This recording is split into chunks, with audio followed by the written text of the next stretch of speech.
Ne dites pas, par exemple, je veux améliorer mes techniques de prospection. Parce que vous pouvez vous dire, ok, je veux améliorer mes techniques de prospection, mais c'est pas concret, c'est surtout pas quantifiable, donc c'est probablement quelque chose que vous n'allez pas réaliser.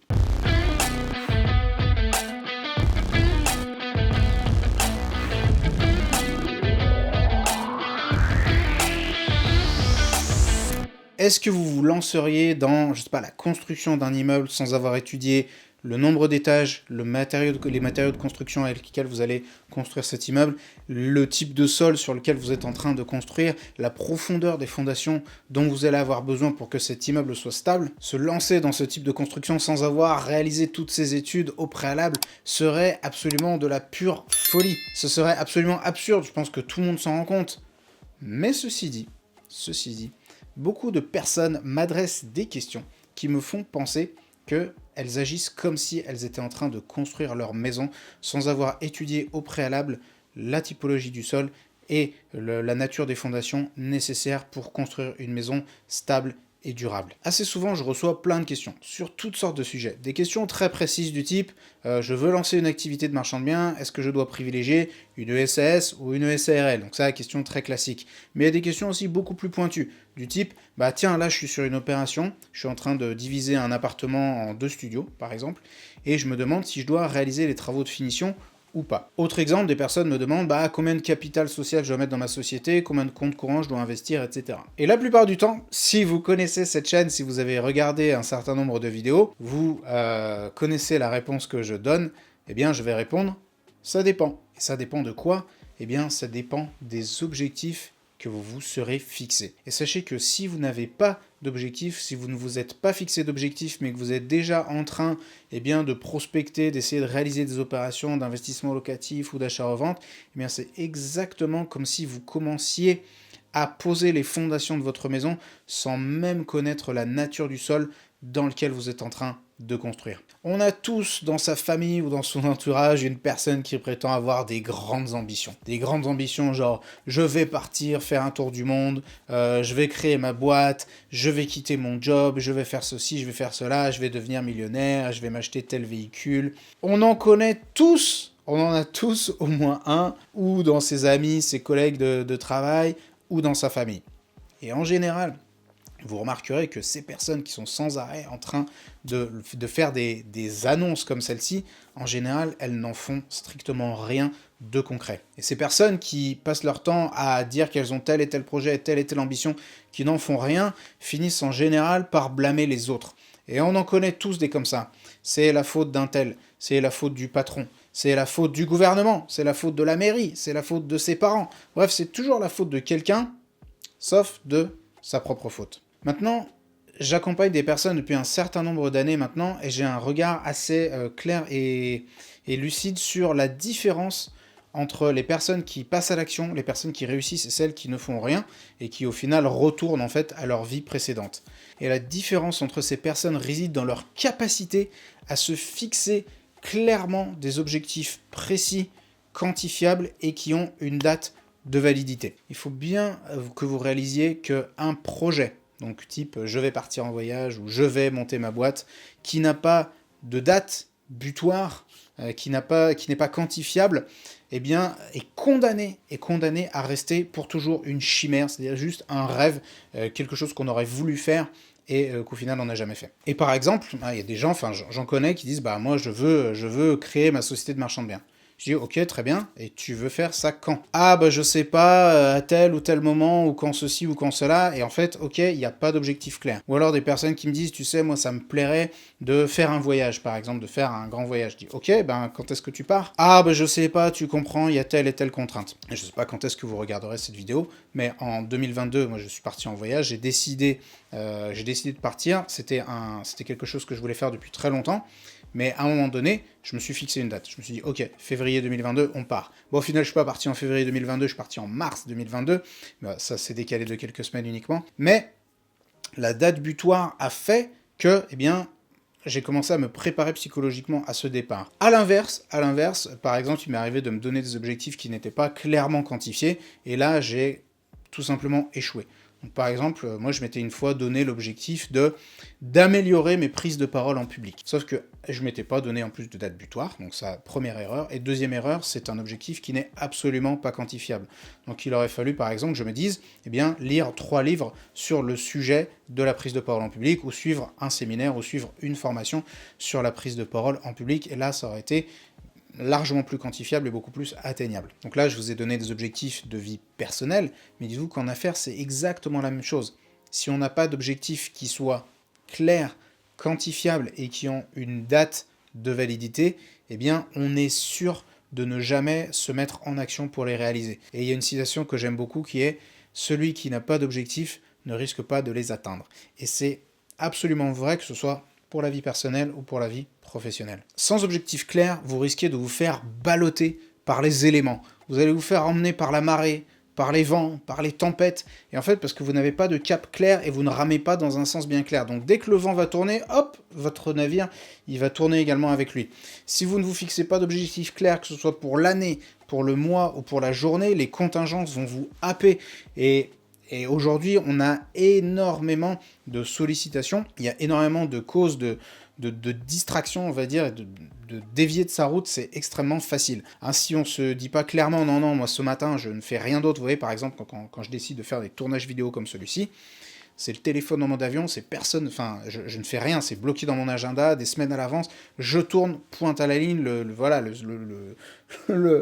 monde peut s'écrouler, que je serai devant ma caméra à tourner cette vidéo. Par contre, si je me dis, bon bah, je vais tourner des vidéos, je sais pas trop quand, et puis que je me lève et que je commence, je sais pas, à scroller Facebook ou un truc comme ça, ou que je commence à traiter des mails, ouh là, putain, je vais me dire, ça y est, il est déjà 11h, midi, machin, bah, c'est le temps d'aller déjeuner, et puis, hop, au final, la vidéo ne sera pas faite. Donc quand vous vous fixez un objectif clair, vous arrivez à vous dire, non, mais en fait, c'est ça mon objectif, et tout ce qui se met en travers va nécessairement dégager. Et à l'inverse, si vous n'avez pas d'objectif clair, vous dites, ouais, je sais pas, c'est peut-être blanc, peut-être noir, peut-être gris, et bien, quand il va y avoir des bourrasques, des rafales, des sollicitations, et bien, vous allez forcément, complètement perdre votre cap. Et aussi une prise de conscience à laquelle je vous invite, c'est que si vous ne vous fixez pas d'objectif clair, eh bien quelqu'un d'autre le fera pour vous, puisque toutes ces sollicitations dont je viens de vous parler, au final, viennent servir les intérêts de quelqu'un d'autre.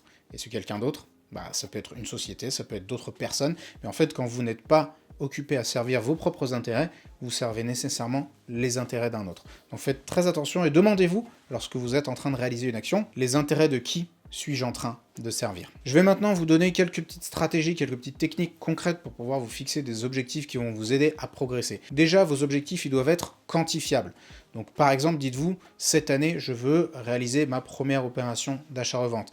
Dites-vous, je veux réaliser un chiffre d'affaires de 50 000 euros. Donc ça, c'est quelque chose qui est quantifiable et que vous allez pouvoir donc mettre en pratique. Ne dites pas, par exemple, je veux améliorer mes techniques de prospection. Parce que vous pouvez vous dire, ok, je vais améliorer mes techniques de prospection, c'est pas concret, c'est surtout pas quantifiable, donc c'est probablement quelque chose que vous n'allez pas réaliser. Ensuite, ne visez pas trop bas. Soyez ambitieux. Alors ne soyez pas dans un délire non plus. Si par exemple vous lancez, que vous avez peu de capital, ne vous dites pas je vais faire 1 million d'euros de marge la première année, parce que vous risquez de ne pas y arriver et donc d'être trop découragé. Mais ne soyez pas non plus gagne petit. C'est-à-dire ne vous dites pas moi je veux réaliser 20 000 euros de marge. Essayez quand même d'avoir une certaine ambition, parce que même si vous n'arrivez pas à atteindre exactement l'objectif que vous êtes fixé, eh bien le fait de vous fixer un objectif très ambitieux va vous obliger à mettre en place des actions concrètes qui vont vous forcer à vous bouger le cul et à faire des choses que vous n'auriez pas faites si vous étiez fixé un objectif moins ambitieux. Donc fixez-vous des objectifs qui soient quand même assez ambitieux, mais pas non plus complètement délirants. Ensuite, gardez-les dans un endroit visible, parce que, encore une fois, il est très facile de se faire happer par les contingences, par le quotidien, par les trucs, par le boulot, la famille, les trucs, les choses à faire, les petites merdes du quotidien. Et en fait, si vous n'avez pas les objectifs sous les yeux, en fait, vous allez les oublier. Et le fait de les avoir sous les yeux, ça permet vraiment tous les matins de se recentrer, de se refocaliser sur ce qui est important. Et si on va dire, voilà, dans la nuit, notre boussole a un petit peu dévié, regardez les objectifs, hop, on se recentre, on refixe le nord et on se redirige vers ce qui est véritablement important pour notre réussite. En plus de vous permettre de progresser, les objectifs vont vous servir de boussole. Ça va être véritablement votre phare dans la nuit. Donc là, je me rends compte qu'on est vraiment dans les métaphores maritimes dans cette vidéo. C'était pas prévu comme ça, Mais voilà, imaginez-vous que voilà, vous êtes en plein brouillard, vous êtes en train de naviguer et vous ne savez pas où aller. Eh bien, c'est votre boussole. Et c'est exactement ce qui va se passer dans votre activité entrepreneuriale, que ce soit marchand de biens ou autre. Vous allez parfois manquer d'informations. Et vous allez être un petit peu perdu. Par contre, vous allez devoir prendre des décisions. C'est-à-dire, on va vous dire, votre équipage est là et vous dit, où est-ce qu'on met le cap, capitaine? Vous êtes le capitaine du navire. Donc vous avez des employés que vous n'en ayez pas, c'est pareil. Votre équipage, ça peut être votre trésorerie ou autre, ou même vos partenaires, le notaire, les artisans, ils vont vous dire, alors capitaine, qu'est-ce qu'on fait? Quand est-ce qu'on réitère? Où est-ce qu'on fait passer la tuyauterie, etc. Et vous devez prendre des décisions. Et une des problématiques de l'activité de marchand de biens et des entrepreneurs en général, c'est que on est un petit peu souvent seul face à ces questionnements, face à ces dilemmes. C'est d'ailleurs, petite parenthèse, la raison pour laquelle, dans nos programmes de formation, on met beaucoup l'accent sur la communauté, sur l'accompagnement post-formation, pour que les personnes ne restent pas seules. Je referme la parenthèse. Et vous allez vous poser énormément de questions en tant que marchand de biens. Vous allez vous dire, ok, ça fait 2 mois que c'est commercialisé, j'ai pas reçu d'offre, qu'est-ce que je fais? Est-ce que je fais des travaux? Est-ce que je baisse le prix? Est-ce que je me suis trompé dans la typologie de biens que j'ai créé? Ou alors, est-ce que je dois réaliser, vous avez visité un bien, ok, maintenant est-ce que je dois réaliser des travaux? Est-ce que je fais le carrelage? Est-ce que je fais pas le carrelage? On vous a fait une offre, vous vendez un terrain à bâtir, on vous a fait une offre, mais elle est en dessous du prix que vous en demandiez. Et des questions comme ça, il y en a des dizaines. Je pense que, franchement, dans une activité de marchand de biens qui est un petit peu régulière, vous devez vous poser des centaines de questions comme celle-ci par an. Et en fait, si vous n'avez pas d'objectif un peu clair, ça peut vous rendre fou. Ça peut vous rendre fou parce que si à chaque fois vous rentrez dans un dilemme, dans une espèce de tempête sous un crâne où vous dites mais qu'est-ce que je vais faire, qu'est-ce que je dois faire, est-ce que je fais des travaux, est-ce que je baisse mon prix, est-ce que truc, vous allez complètement devenir barjot. Donc le fait d'avoir des objectifs clairs, ça vous permet aussi d'aiguiller vos réponses. Parce que ce dont il faut également prendre conscience, c'est que souvent, dans nos activités, il n'y a pas de bonne décision. Et souvent, c'est un peu ce que les gens attendent quand ils me posent la question SAS, SARL ou truc, est-ce que je fais des travaux, pas de travaux? En fait, ils pensent que je suis le Messie et que je vais pouvoir leur apporter la sainte parole. Sauf que je suis juste un pauvre mortel comme vous. Et je suis aussi là pour rappeler que souvent, en immobilier et en entrepreneuriat, il n'y a pas de bonne réponse. Il n'y a pas de bonne décision. Il y a juste la décision qui convient le mieux à votre situation personnelle et aux objectifs que vous serez fixés. Sauf que si une personne n'a pas véritablement conscience de sa situation perso et des objectifs, c'est-à-dire le but qu'elle souhaite atteindre, moi je ne peux pas l'aider et je ne pourrai pas vous aider non plus à réaliser les objectifs que vous souhaitez atteindre puisque vous n'en avez pas conscience. Je vais maintenant vous donner deux petits conseils concrets de lecture si vous souhaitez aller plus loin dans la définition des objectifs. Je vous invite à lire le livre qui s'appelle tout simplement Objectifs de Brian Tracy. Donc tous les livres de Brian Tracy de façon générale sont très très bien. Et également le livre canonique Réfléchissez et enrichissez-vous de Napoleon Hill. Donc ce sont deux lectures qui vont beaucoup vous aider à déterminer vos objectifs. Moi je sais que le livre de Napoleon Hill, je l'ai lu quand j'avais à peu près 25 ans. Je me suis fixé un cap, avec les méthodes qu'il a données. Et ce cap, clairement j'ai réussi à l'atteindre. Et si je n'avais pas mis en place les méthodes qui sont enseignées dans ce livre, je pense que je ne les aurais probablement pas atteints. Donc lisez-le. Je vous invite également, si vous sentez que les livres ça vous suffit pas, que vous êtes encore un petit peu perdu, à vous faire coacher. Parfois ça peut être intéressant. Alors beaucoup de personnes me contactent en me demandant si je peux les coacher. Je ne fais pas de coaching individuel, je ne fais pas de coaching perso.